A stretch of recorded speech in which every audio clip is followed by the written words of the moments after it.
네, 오늘도 예배 가운데 나오신 여러분들 환영합니다. 우리 자리에서 일어나서 사도신경 하심으로 오늘 예배 나갑시다.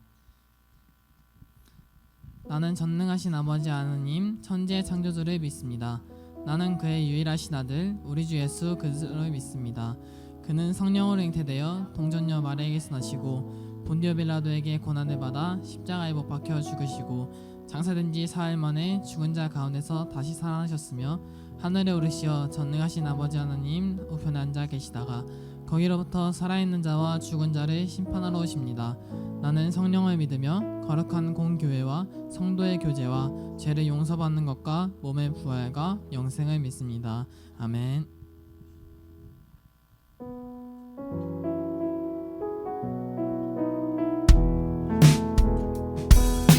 내 시선이 나의 마음이 향할 때 자꾸 초라한 모습과 두려움뿐이네. 나의 시선을 당신께 돌릴 때 비로소 내 맘 평안해. 비로소 내 맘 평안해. 주를 바라보며 남을 구합니다.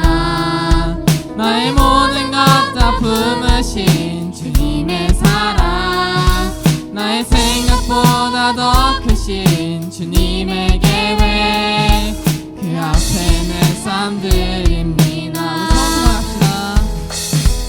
나의 시선이 나의 마음을 향할 때 자꾸 초라한 모습과 두려움뿐이네. 나의 시선을 당신께 돌릴 때 비로소 내 맘 평안해. 비로소 내 맘 평안해. 주를 바라보며 그 맘을 구합니다. 나의 모든 것 다 품으신 주님의 사랑, 나의 생각보다 더 크신 주님의 계획, 그 앞에 내 삶 드립니다. 주를 바라보며 그 맘을 구합니다. 나의 모든 것 다 품으신 주님의 사랑, 나의 생각보다 더 크신 주님의 계획, 그 앞에 내 삶 드립니다. 우리 다시 한번 주를 바라보며 그 맘을 구합니다. 나의 모든 것 다 품으신 주님의 사랑, 나의 생각보다 더 크신 주님의 계획, 그 앞에 내 삶 드립니다. 주님께 내 삶 드립니다. 이경을 박수 올려주시다.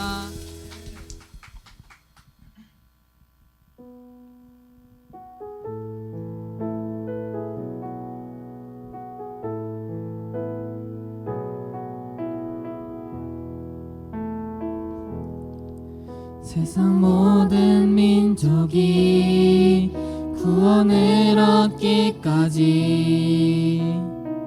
쉬지 않으시는 하나님,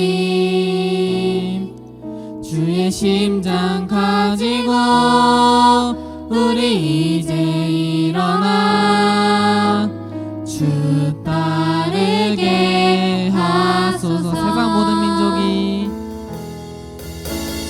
모든 민족이 구원을 얻기까지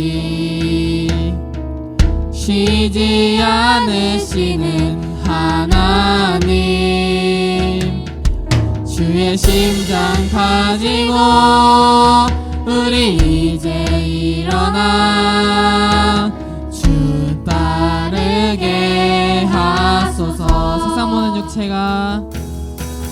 세상 모든 육체가 주의 영광 보도록 우릴 부르시는 하나님, 주의 손과 활 되어 세상 세상을 치유하며 주 섬기게 하소서. 물이 바다 덮음같이 여호와의 영광을 인정하는 것이 온 세상 가득하리라. 물이 바다 덮음같이 물이 바다 덮음같이 물이 바다 덮음같이 물이 바다 덮음같이 물이 바다 덮음같이 여호와의 영광을 인정하는 것이 온 세상 가득하리라. 물이 바다 덮음같이 물이 바다 덮음같이 물이 바다 덮음같이. 다시 처음부터 합시다. 세상 모든 민족이 구원을 얻기까지 쉬지 않으시는 하나님, 주의 심장 가지고 우리 이제 일어나 주 따르게 하소서.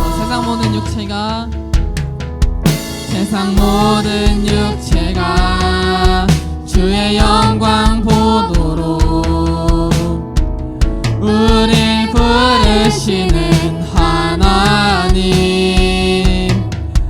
주의 손과 발 되어 세상을 치유하며 주 섬기게 하소서. 물이 바다 덮음같이 물이 바다 덮음같이 여호와의 영광을 인정하는 것이 온 세상 가득하리라. 물이 바다 덮음같이 물이 바다 덮음같이 물이 바다 덮음. 다시 한번 물이 바다 덮음같이 물이 바다 덮음같이 여호와의 영광을 인정하는 것이 온 세상 가득하리라. 물이 바다 덮음같이 물이 바다 덮음같이 물이 바다 덮음. 우리 좀 더 큰 목소리로 갑시다. 거친 파도 거친 파도 날 향해 와도 주와 함께 날아오르리. 폭풍 가운데 나의 영혼 잠잠하게 주를 보리. 거친 파도 날 향해 와도 주와 함께 날아오르리. 폭풍 가운데 나의 영혼 잠잠하게 주를 보리라. 진 바다 바라볼 때 큰 두려움에 나 잠기고 모든 소망 사라지네. 나의 맘 무너져 내리고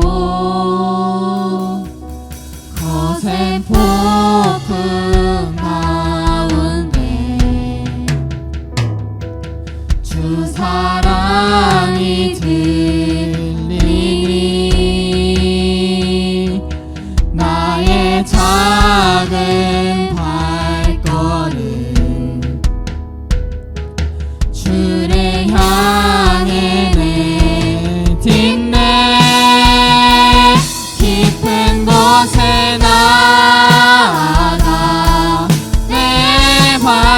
뛰네. 두려운 맘 내려놓고 깊은 곳에 나가 내 발을 뛰네. 할렐루야. 깊은 곳에 나가 내 발을 뛰네. 두려운 맘 내려놓고 깊은 곳에 나가 내 발을 뛰네. 할렐루야. 다시 한번 깊은 곳에 나가 깊은 곳에 나가 내 발을 뛰네. 두려운 맘 내려놓고 깊은 곳에 나가 내 발을 뛰네. 우리 좀 더 전심으로 고백합시다. 거친 파도 날 향해 와도 주와 함께 날아오르리. 폭풍 가운데 나의 영혼 담담하게 주를 보리라. 거친 파도 날 향해 와도 주와 함께 날아오르리. 폭풍 가운데 나의 영혼 잠잠하게 주를 보리. 마지막으로 보갑시다. 거친 파도 날 향해 와도 주와 함께 날아오르리. 폭풍 가운데 나의 영혼 잠잠하게 주를 보리라. 잠잠하게 주를 보리라. 주님께 다시 한번 영광의 박수 올려드리시다. 아멘. 우리 자리에 앉겠습니다.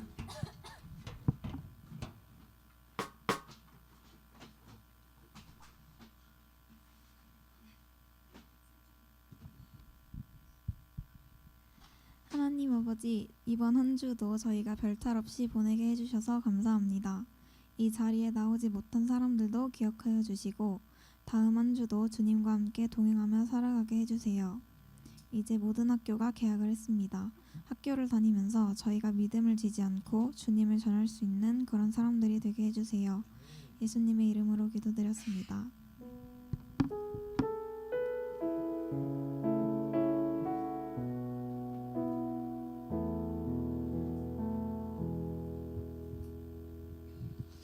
하나님의 말씀 잠언 24장 16절입니다.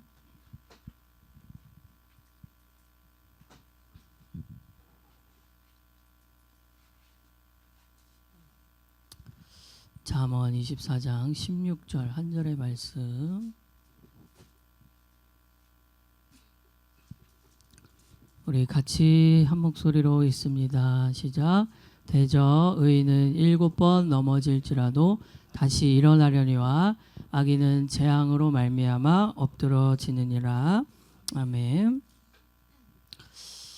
자, 우리가 예수님을 만나고 예수님과의 이 첫 만남이 시작되고 예수님이 내 삶에 함께하고 계신다라는 사실이 느껴지기 시작하면은 우리 가운데 여러 가지 또 질문이 시작될 수 있어요. 예수님을 믿어도 가장 많이 이제 하는 질문이 그거예요. 예수님을 믿어도 왜 우리의 삶에 어려운 일이 발생하는가?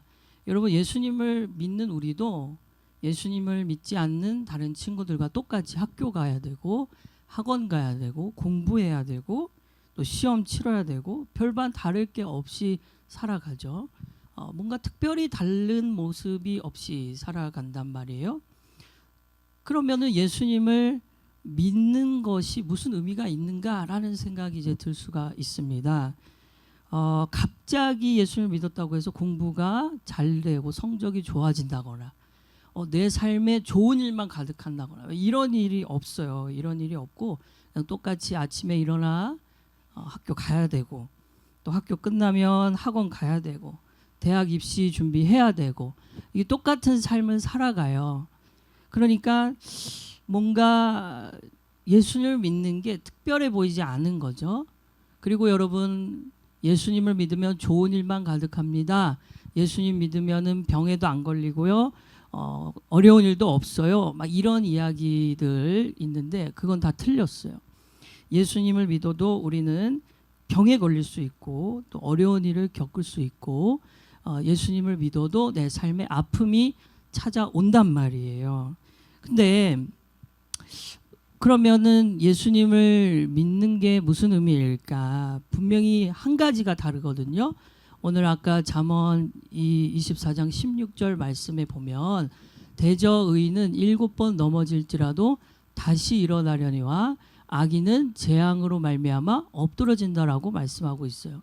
자, 예수님을 믿어도 특별히 다를 게 없이 우리는 학교 가야 되고 학원 가야 되고 공부해야 되고 또 대학 입시도 준비해야 되고 나중에 여러분 취업도 준비해야 되는 똑같이 예수님을 믿지 않는 사람과 똑같은 삶의 자리에서 똑같은 모습으로 살아가는데 뭐가 한 가지가 다르냐면 이 잠언 말씀에 보니까 의인이 7번 넘어져도 다시 일어나는데 악인은 재앙으로 말미암아 엎드러진다고 얘기하고 있어요. 여기서 말하는 의인이 누구냐면 바로 예수님 믿는 사람들이에요. 예수님을 믿으면 예수님이 십자가에서 우리의 모든 죄의 문제를 해결하셨기 때문에 우리는 더 이상 죄인, 악인이 아니고 의인이 되어요. 의인이. 근데 그 의인은요. 악인과 다른 게 뭐냐면 다시 일어난다는 거죠. 다시. 우리의 삶에 어려움이 와요. 아픔이 와요. 힘듦이 와요. 때로는 대학에 떨어질 수도 있고 인생의 어려움을 만날 수 있어요. 이성 친구와의 이별 경험할 수 있어요. 사랑하는 가족의 죽음 맞이할 수 있어요. 그리고 나도 원하지 않은 질병 걸릴 수 있어요. 우울한 감정 있을 수 있어요. 근데 뭐가 차이가 있냐? 예수님 믿으면 다시 일어난단 말이에요. 연애에 실패하고 이성 친구와 이별해도 다시 일어난다는 거예요. 대학에 떨어져도 다시 일어난다는 거예요. 질병에 걸려도 다시 일어난다. 이게 오늘 잠언에서 말하고 있는 겁니다. 왜냐하면 이유가 있어요.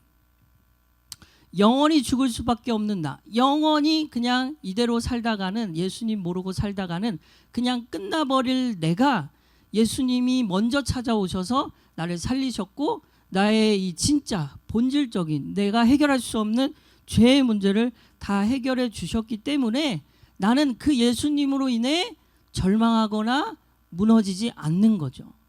저 의인은 왜 7번 넘어져도 다시 일어날 수 있냐면 예수님 때문인 거죠.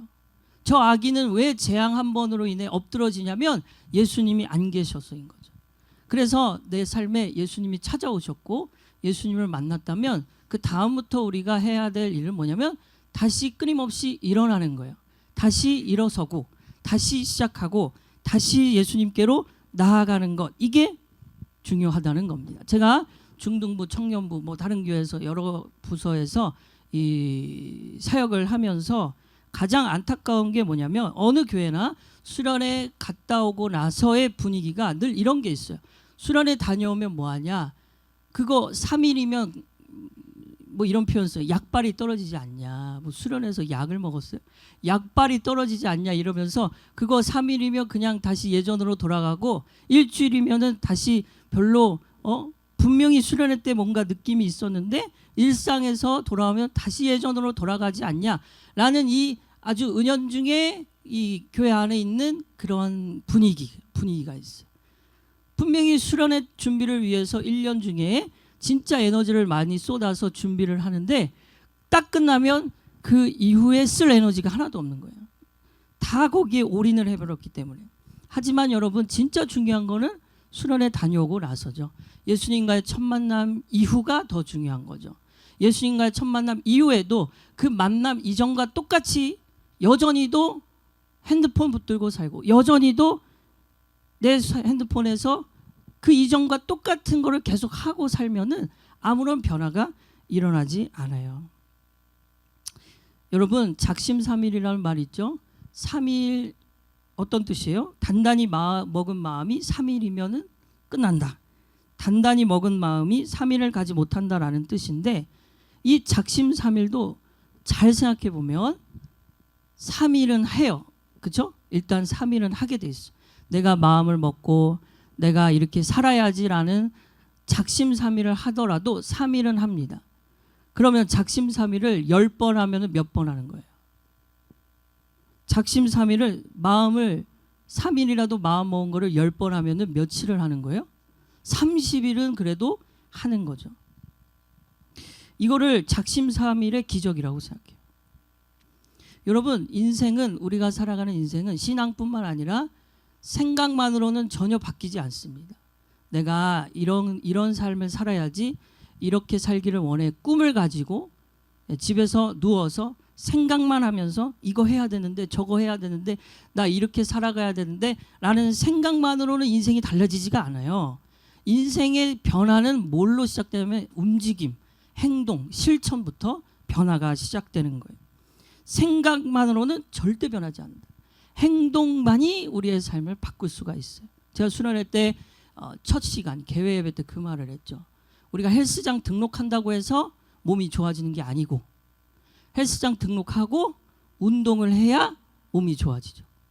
영어학원 등록한다고 해서 영어를 잘할 수 있는 게 아니고 영어학원 등록하고 공부를 해야 영어가 잘 되는 거죠.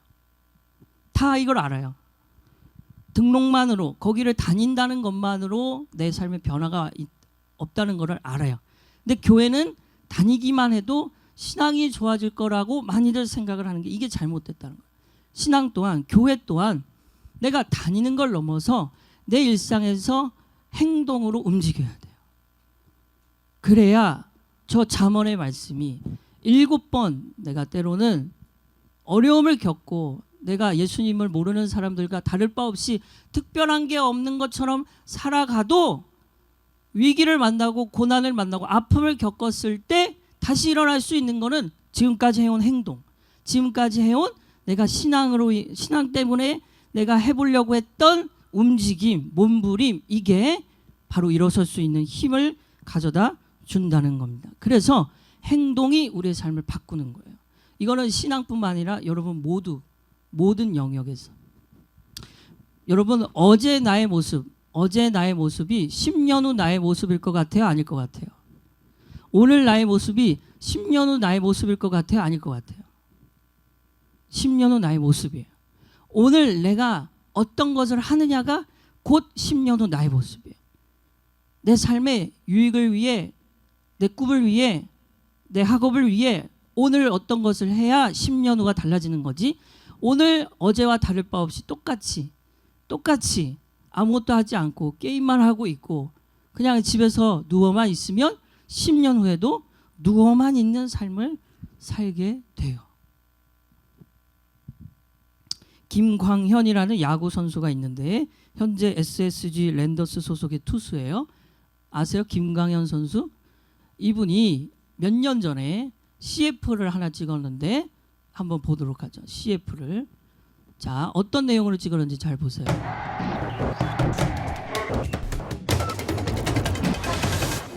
이 폼을 완성하기까지 걸린 시간 20년. 나한테는 폼이란 게 그런 거다. 한순간에 불쑥 잡히는 게 아니라 내 인생이 압축되어 만들어진 것. 폼, 나의 후천적 DNA. 인생의 내 폼 하나쯤 갖자.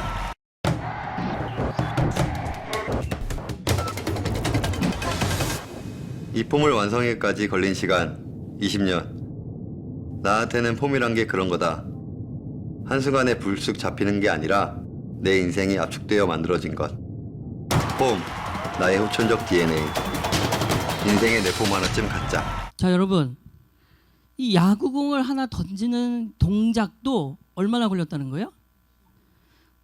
폼 하나 만드는 것도 20년이 걸렸어요. 지금 영상에 보면 이 김광현 선수의 어린 시절, 어린이 때부터 연습하고 또 연습하고 또 연습해서 하나의 폼을 만드는 데 걸린 시간이 20년이에요. 그리고 그 폼을 뭐라고 얘기를 하냐면 이 선수가 나의 후천적 DNA라고 얘기하고 있어요. 그러니까 내 태어날 때부터 갖는 선천적 재능, 선천적 DNA를 뛰어넘을 수 있는 게 후천적. 이후에 내가 얼마나 노력하느냐. 내 분야에서 내가 원하는 삶을 살아가기로 결단하고 아니 결단을 넘어 생각을 넘어 움직이느냐에 따라 인생이 달라진다는 거예요. 저렇게 하나의 폼을 만드는 시간이 20년 동안 걸렸다면 우리의 인생이 그냥 되지 않는 거죠. 움직인 것만이 변화를 가지고 옵니다. 행동한 것만이 변화를 가지고 옵니다. 자, 따라해 보세요. 행동한 것만이 변화를 가지고 온다. 시작. 아무리 머릿속에서 나 이런 대학 가고 싶다, 나 이런 삶 살고 싶다, 아무리 생각을 한다고 해서 삶이 변하지 않아요. 내가 원하는 이제 신앙의 모습, 나 예수님과 더 가까워지고 싶다, 예수님을 더 알아가고 싶다, 생각만으로는 달라지지 않아요. 행동하는 거예요. 행동만이 내 인생을 바꾸는 겁니다. 하나의 폼을 만드는 시간까지 걸린 게 20년이라면 우리가 지금부터, 지금 여러분 아직 10대, 20살도 안 됐고 아직도 인생이 멀었어요. 100년을 넘게 살 거래요. 여러분 나중에 여러분 세대는 120살까지 살 수도 있어요. 의학이 너무 발달해서. 그러면 아직 너무 많은 시간이 있는데 이 시간 지금부터 내가 지금부터 신앙을 위하여 어떤 것을 위하여 움직이면 당연히 인생이 10년 후 20년 후 달라지는 거예요. 수련회 이후 우리의 삶에 감정이 이제 줄어들고 이제 그때의 감격, 감동이 서서히 사라지고 있는 이때 해야 될 게 뭐냐면 움직임, 행동인 겁니다. 행동만이 내 삶의 변화를 가지고 와요. 그러므로 오늘 여러분에게 제안을 하고 싶은 게 있습니다. 쫑끝 프로젝트를 오늘부터 이제 시작을 하려고 합니다. 이게 무슨 말이냐? 쫑끝 프로젝트. 자, 여러분 휴대폰에 이따가 휴대폰을 받으시면 꼭 검색을 해보세요. 어플이 있습니다. 쫑끝이라는 어플, 쫑끝. 예. 이 어플은요 깔면은 어떤 기능이 있냐면 이제 저렇게 깔면 되는데 왼쪽에 저렇게 들어가서 깔고 아이폰도 있어요. 어플을 깔면은 맨 오른쪽에 저런 이미지가 매일 여러분이 설정해 놓은 시간에 딱 알림이 떠요. 그래서 들어가서 보면은 한 구절의 성경 말씀이 되게 예쁜 이미지로 뜹니다. 그래서 저 쫑끝을 우리가 다 다운받아서 매일 저 쫑끝에서 올라오는 매일 올라오는 이 말씀을 우리가 외워보자. 한 절이기 때문에 어렵지 않아요. 외워보자. 그래서 이 어플을 깔고 그날 쫑끝 말씀을 외우고 그 다음에 여러분에게 이제 제안을 하고 싶은 거는 하루 15분, 지난주에도 제가 설교 때 얘기했죠. 15분만 예수님과 시간을 보내보자. 여기 이제 행동해 보자는 거예요. 행동해 보자는 거예요. 그래서 여러분 제가 매일 여러분에게 이거 쫑끝 프로젝트를 하겠다, 내가 해보겠다라고 서약을 한 친구에게는 제가 매일 직접 여러분에게 카톡에게 이제 그날 하루 일과를 정리할 만한 질문을 보내줄 겁니다. 그러면 그 질문에 대한 답을 달면서 15분, 하루에 딱 15분만 예수님을 생각하는 시간을 갖는 거죠. 너무 제가 어려운 거를 하자는 게 아니에요. 어플을 깔고 어플에 알람이 한 절의 말씀이 딱 뜨는데 그거 하루 동안 외워보고 그리고 그 외운 말씀에서 작은 것만이라도 학교에서 학원에서 집에서 한번 내가 실천해보고 그 다음에 하루를 정리하는 저녁 시간에 15분만 예수님과 시간을 보내보자 라는 거예요. 그래서 여러분 이거는 제가 다 이렇게 이거는 절대 억지로 할 수 없는 거기 때문에 이렇게 직접 서약서를 만들어 왔어요. 여기 좀 나눠주세요. 자, 한 사람당 하나씩 이 서약서에 이름을 적고 그렇게 해보겠다라는 친구에게만 제가 카톡 알림을 보낼 거예요. 같이 해보자. 나 그래 한번 움직여보자. 나도 신앙 매일 삶 가운데 어떻게 해야 될지 몰랐는데 요거 3가지 한번 해보자라는 친구들은 적으세요.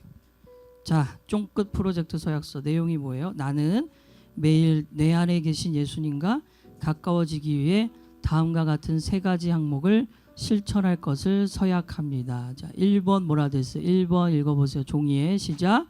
휴대폰에 쫑끝 어플리케이션을 설치하여 매일 올라오는 쫑끝 말씀을 외우겠습니다. 2번 외운 말씀을 생각만 하지 말고 작은 것부터라도 실천해 보겠습니다. 3번 매일 최소 15분은 카톡으로 전달받는 질문을 통해 예수님과 대화하는 시간을 갖겠습니다.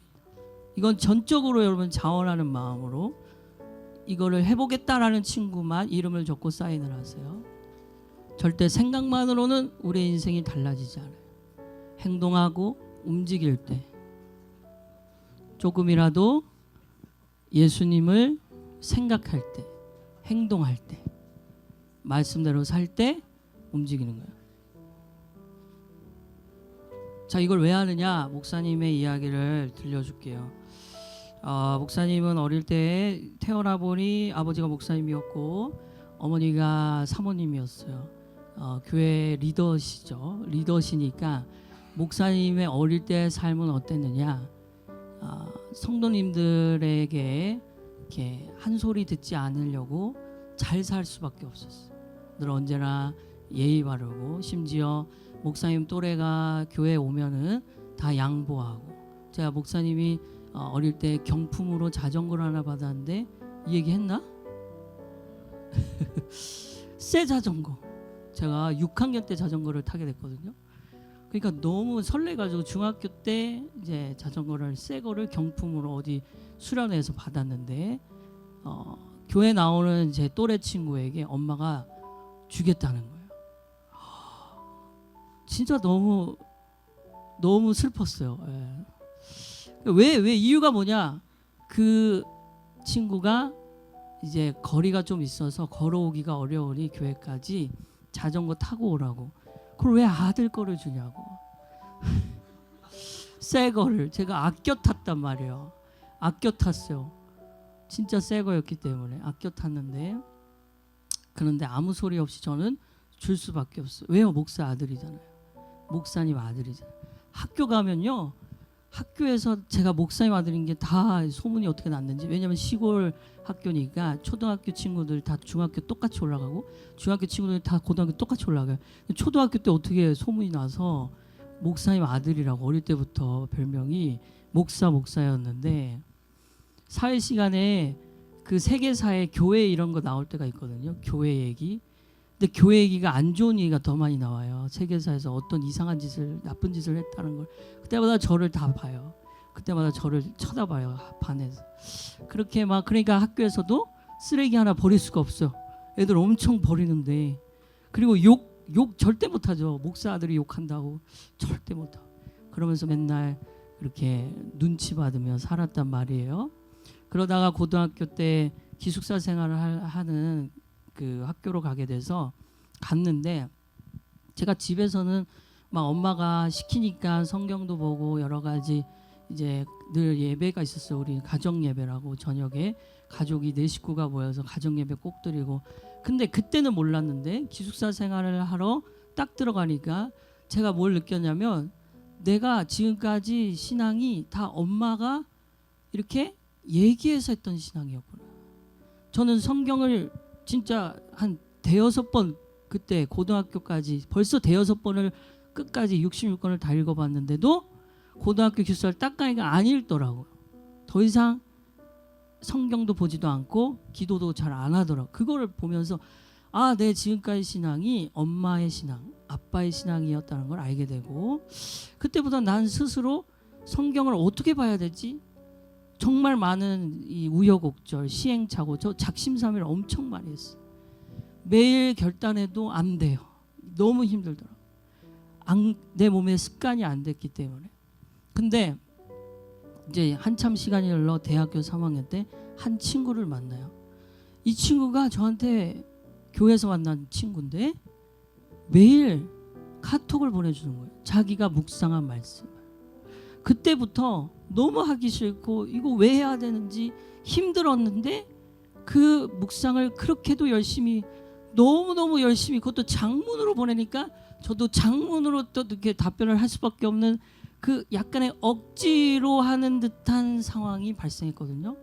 근데 억지로 시작했던 그게 몸에 서서히 조금씩 배기 시작합니다. 그렇게 해서 매일 저 15분 그리고 성경 읽는 거 지금은 안 읽는 날이 이상하게 느껴질 정도로 내 몸에 자동적으로 이제 반응을 하기 시작했어요.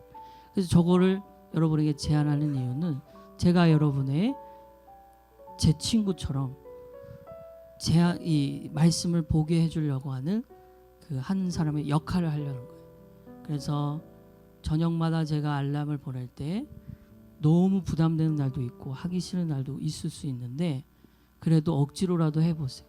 그러면 내 몸에 말씀을 읽는 그 시간이 조금씩 익숙해지고 좋아질 거예요. 그러니까 저의 이런 스토리가 있기 때문에 작심삼일을 수도 없이 하는 결과 기적을 경험했기 때문에 작심삼일이라도 해봐야 3일은 하는 거 아니에요. 그러니까 오늘 이 쫑긋 프로젝트를 통해 여러분 이제 삶의 현장에서 우리 교회 매주 일주일에 1시간만 와 있잖아요. 그걸로는 삶의 변화가 없단 말이에요. 여러분 안에 늘 함께 하시는 예수님을 여러분 스스로가 끄집어내고 생각을 해야 그때 비로소 예수님과 가까워지는 거니까 여러분 이 프로젝트에 1차적으로 지금 서약한 친구들 끝까지 함께 했으면 좋겠습니다. 시간이 흘러 또 어느 날 다시 제안을 할 때 오늘 고민하다가 못했던 친구들도 써서 같이 했으면 좋겠어요. 자, 지난주에 지지난주죠. 이제 묵상에 대해서 얘기를 했었잖아요. 오늘도 분반 없이 이걸로 대신을 할 텐데 오늘은 요한일서 2장 말씀을 묵상을 하는 시간 갖겠습니다. 자, 이것도 나눠주세요.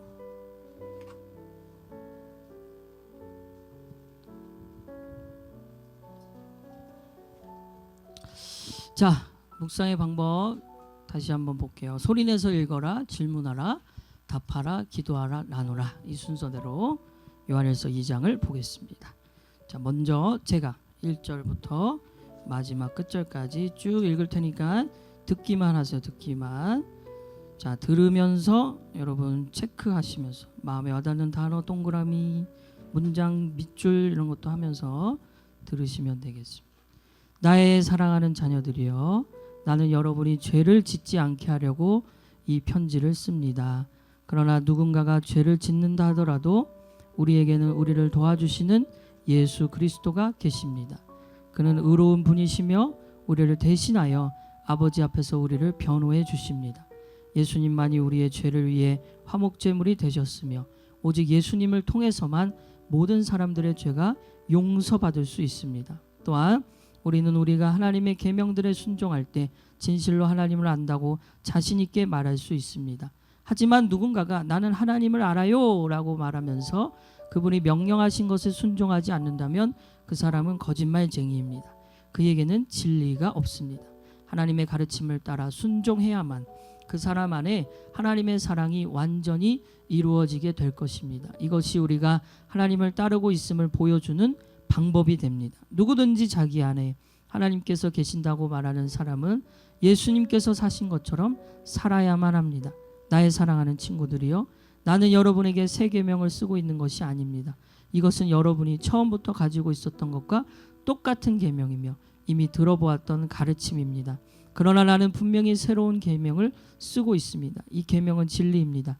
여러분은 이 진리를 예수님 안에서 그리고 여러분 자신 안에서 발견할 수 있습니다. 어두움은 지나갔고 이제는 진리의 빛이 밝게 비치고 있습니다. 나는 빛 가운데 있습니다 라고 말하면서 자기의 형제를 미워하면 그는 여전히 어두움 가운데 사는 사람입니다. 자기의 형제를 사랑하는 사람만이 빛 가운데 살고 있는 사람이며 그런 사람은 다른 사람들을 잘못되게 하는 일이 없습니다. 그러나 형제를 미워하는 사람은 어두움 가운데 있는 사람이며 어두움 속에 살면서 자신이 어디를 향해 가고 있는지를 알지 못하는 사람입니다.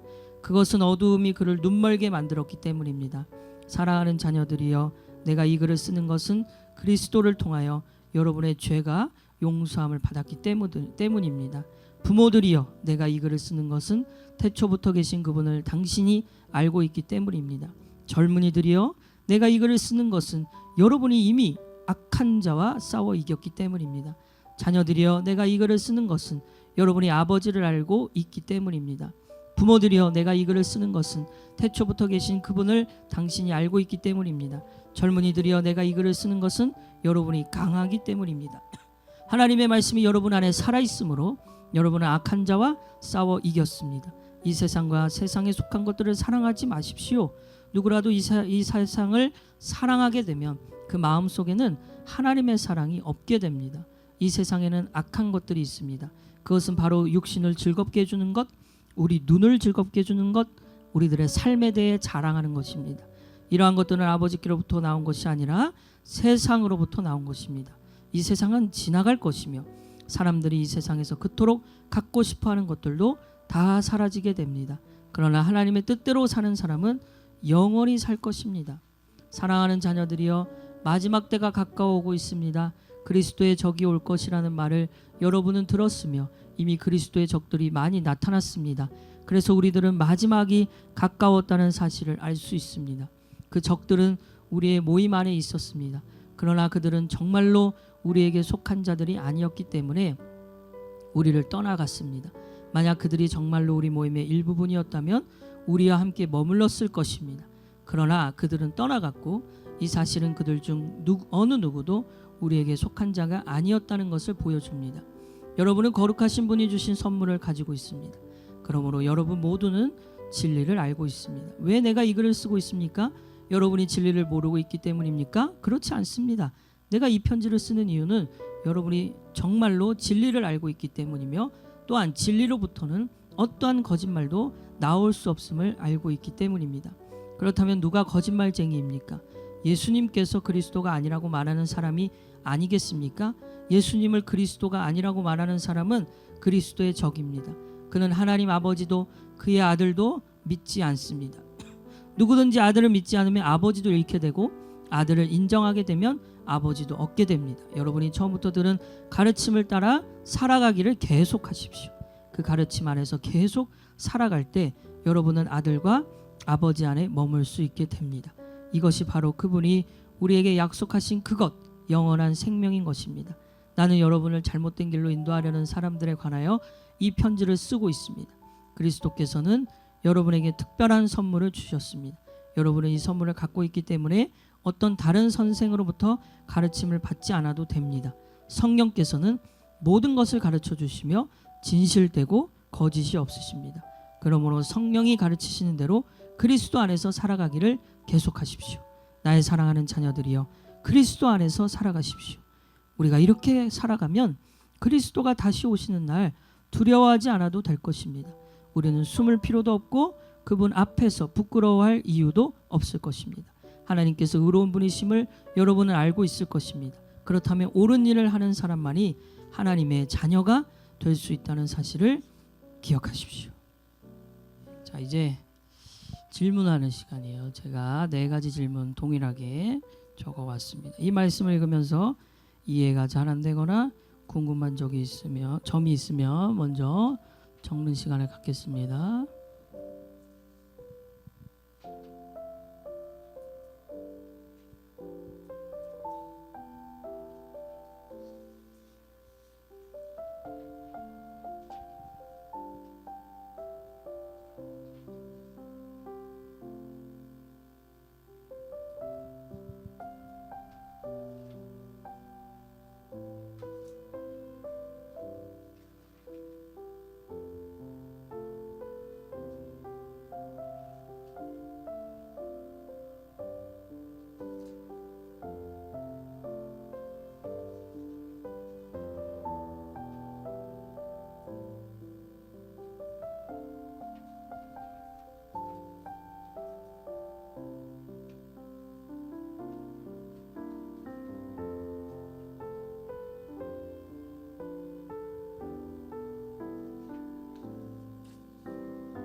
다 적은 친구들은 2번 이 말씀에 나타나고 있는 하나님은 어떤 분이신지, 이 말씀이 나에게 주는 교훈은 무엇인지, 이 말씀대로 살기 위해 어떻게 기도해야 될지까지 쭉 적어보세요.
이 2분 더 드려요.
자, 이제 옆에 사람과 나누는 시간인데 제가 짝을 정해드릴게요. 오늘은 조금 좀 바꿔서 해볼게요.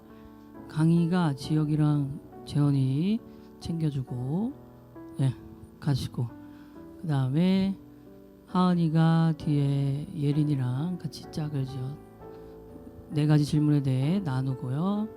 우리 3명, 이주, 하늘이, 지원이 3명 이렇게 팀이고, 우리 재학 선생님이 저기 정서연, 서연이랑 지혜 쪽으로 가시고, 신영이와 현진이 나누시고, 그 다음에 부장님이 저기 담비랑 여진이 챙겨주시고, 그 다음에 김우미 선생님은 이쪽으로 오세요. 여기 이서연, 서연이랑 에스더랑 같이 나누시고 서준이랑 현우 둘이 나눠요. 둘이 나누고 차입사님과 허집사님이 예은이랑 이렇게 하겠습니다. 다 지어졌죠 지금? 자, 네 가지 질문에 대해서 서로 질문하고 답하는 거예요. 아, 소연이 그러면 담비랑 예은이랑 허집사님, 차입사님과 소연이. 네.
자, 2분 후 마무리합니다. 2분 남았어요.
자, 이제 마무리해 주세요.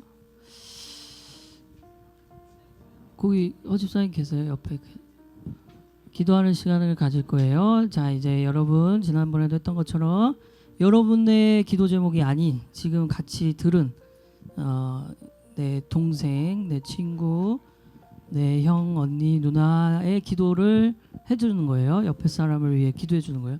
다시 한번 기억이 안 나면 다시 물어보시고 뭐였지? 기도 제목이 뭐였지? 확인하시고, 자, 내 기도 제목이 아니라 지금 같이 나눈 누군가를 위해, 옆에 사람을 위해 기도해 주는 겁니다. 같이 기도하겠습니다. 살아계신 하나님, 오늘 우리가 요한일서 2장의 말씀을 같이 기도하겠습니다. 하나님 아버지, 오늘 말씀이 우리의 심령에 속해 주시고 우리 청소년 친구들이 말씀 앞에 든든해져 나갈 수 있도록 도와주시고 진정으로 말씀으로 하나님을 만날 수 있도록 역사해 주시옵소서. 오 주님, 우리의 마음을 아시고 우리의 생각을 아시는 주님, 우리에게 기도의 제목을 허락해 주시며 감사합니다. 우리가 하나님을 알고 더 하나님의 마음을 알 수 있도록 도와주시고 우리의 생각을 주님의 말씀으로 전할 수 있도록, 우리 혼자 두지 않으시는 예수님을 바라보고 우리 함께 하신 예수님을 일상에서도 찾는 우리 친구들 되게 하여 주옵소서. 하나님 아버지, 오늘 요한일서 2장을 통하여 우리에게 말씀을 주시며 감사합니다. 어떻게 살아야 될지 다시 한번 나를 점검하고 하나님이 기뻐하시는 모습이 무엇인지 알게 하시고 우리에게 기도의 제목을 주시며 감사합니다. 이렇게 살아갈 수 있도록 도와주세요. 하나님, 우리 하나님이 원하시는 대로 살 수 있도록 도와주세요. 하나님의 말씀대로 살 수 있도록 도와주세요. 순종하고 따라가고 믿음으로 받아들이는 우리의 삶 되게 해주세요. 이 세상이 우리에게 영원한 것을 주지 못합니다. 내 안에 계신 예수님만이 영원하시다는 것을 기억하고 말씀 앞에 더 견고해지고 든든해지는 우리 모두가 되게 하여 주옵소서. 하나님께서 그렇게 우리를 인도해 주실 줄 믿습니다. 하나님, 우리를 사용하여 주옵소서.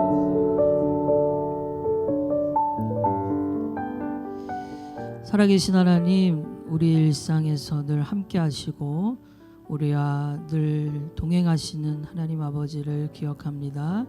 말씀을 통하여 우리가 날마다 하나님을 만나기를 소망합니다.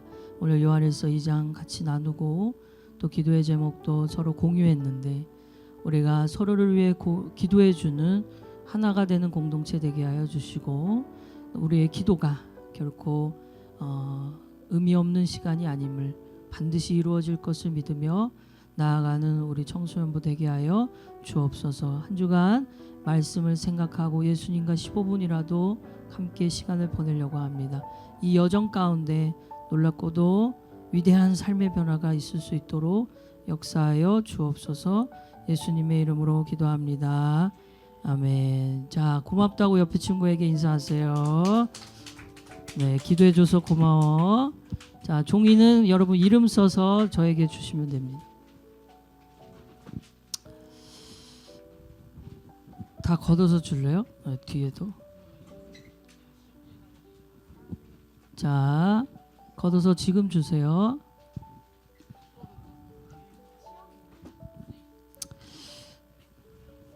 찬양팀 나와주시고 우리 결단 찬양하겠습니다.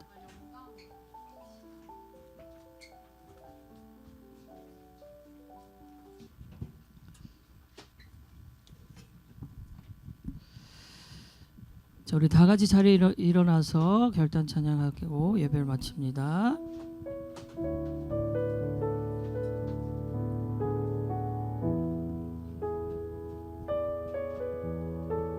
하나님의 부르심에는 후회하심이 없네. 내가 이 자리에 선 것도 주의 부르심이라. 하나님의 부르심에는 결코 실수가 없네. 나를 부르신 하나님의 신실하심을 믿네.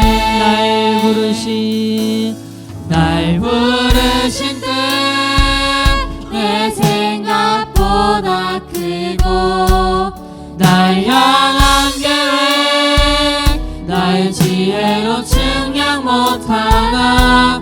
가장 좋은 길로, 가장 완전한 길로 오늘도 날 이끄심 믿네. 작은 나를 부르신 뜻을 나는 알 수 없지만 오직 감사와 순종으로 주의 길을 가리. 때론 내가 연약해져도 주님 날 도우시. 주의 놀라운 그 계획을 나는 믿으며 살리. 날 부르신 뜻 내 생각보다 크고, 날 향한 계획 나의 지혜로 측량 못한 가장 좋은 길로, 가장 완전한 길로 오늘도 날 이끄심 믿네. 날 부르신 뜻 내 생각보다 크고, 날 향한 계획 나의 지혜로 측량 못하나. 가장 좋은 길로, 가장 완전한 길로 오늘도 날 이끄심 믿네.